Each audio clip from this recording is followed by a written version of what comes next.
Islam itu ada 5 fase. Pertama, an-nubuwah, zaman kenabian. Kalau dimulai dari Nabi Adam alaihissalam sampai pada masa Nabi Muhammad, itu lama, sekitar 6.000 tahun. Kalau kita ambil fase Nabi Muhammad, itu selama 23 tahun. 10 tahun di Mekah, 13 tahun di Madinah. Kemudian setelah Nabi Muhammad SAW wafat, maka tutuplah fase pertama, masuklah fase kedua, thumma takunu khilafah ala minhaj nubuwah. Masa ini dipimpin oleh sahabat, mulai daripada Abu Bakar As-Siddiq sampai pada zaman Abu Ubaidah ibnu Jarrah, sahabat nomor 10. Fase ini berakhir setelah wafatnya Sayyidina Ali. Masuklah fase ketiga, Mulkan Adhan, zaman kerajaan. Ini yang paling lama waktunya, sekitar 1600 tahun. Masa kerajaan ini ada 3 dinasti. Dinasti Abbasiyah, dinasti Muawiyah, dinasti Turki Utsmani. Turki Utsmani runtuhnya pada tahun 1924 Masehi, bulan Maret tanggal 3. Begitu runtuh Turki Utsmani ini, maka berakhirlah fase ketiga. Masuklah fase keempat, yaitu Mulkan Jabarian. Inilah dia zaman kita sekarang ini, zaman presiden. Sejak tahun 1925 dipimpin oleh Mustafa Kemal Atatürk laknatullah alaih, sampailah pada zaman kita ini. Berapa lamakah fase Mulkan Jabarian ini?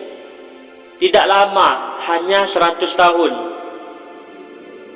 Di dalam hadis riwayat Abu Daud, setiap 100 tahun Allah mengutus pemimpin soleh atau mujaddid, pembaruan, pemimpin yang membawa pembaruan. Sekarang kita berada pada era ini. Berarti kapankah fase ini berakhir menurut an-nubuwah, ramalan ini? 1924 tambah 100 sama dengan 2024.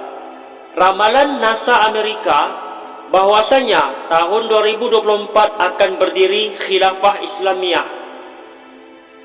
Ramalan RGD Rusia pada tahun 2020 berdiri khilafah, namun itu sudah lewat. Itu ramalan dari mereka. Kalau kita sebagai muslim beriman, tetap kembali pada Al-Quran, juz 30, surat ke-79, surah An-Nazi'at, ayat 42 sampai 45. Yas'alunaka 'anis sa'ah ayyana mursaha fima anta min dzikraha ila rabbika muntahaha.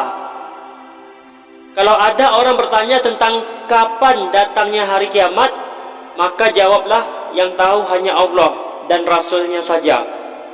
Tapi kita sebagai umat, sebagai manusia biasa boleh memberi tanda-tanda kiamat. Ada 10 tanda kiamat. 10 tanda besar kiamat itu boleh kita ceritakan kepada orang. Sebelum kita menceritakan 10 tanda besar kiamat itu, kita pertama lebih dahulu cerita tentang 5 fase Islam. Untuk meningkatkan amalan kita sebagai motivasi, bolehlah kita meyakini bahwasanya khilafah Islamiyah pada tahun 2024 akan berdiri. Namun itu tetap menjadi rahasia Allah. Setelah fase keempat ini berakhir, masuklah fase kelima, khilafah ala minhaj nubuwah. Waktunya tidak lama, hanya 8 kali musim haji menurut hadis. Berarti 8 tahun.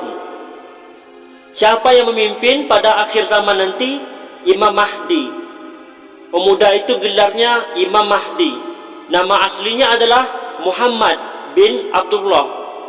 Namanya seperti Nabi kita, nama ayahnya seperti nama ayah Nabi kita.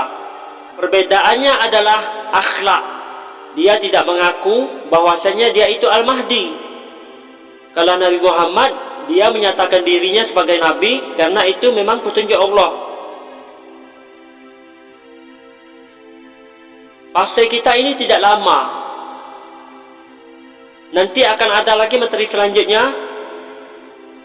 10 tanda besar kiamat, pada materi berikutnya.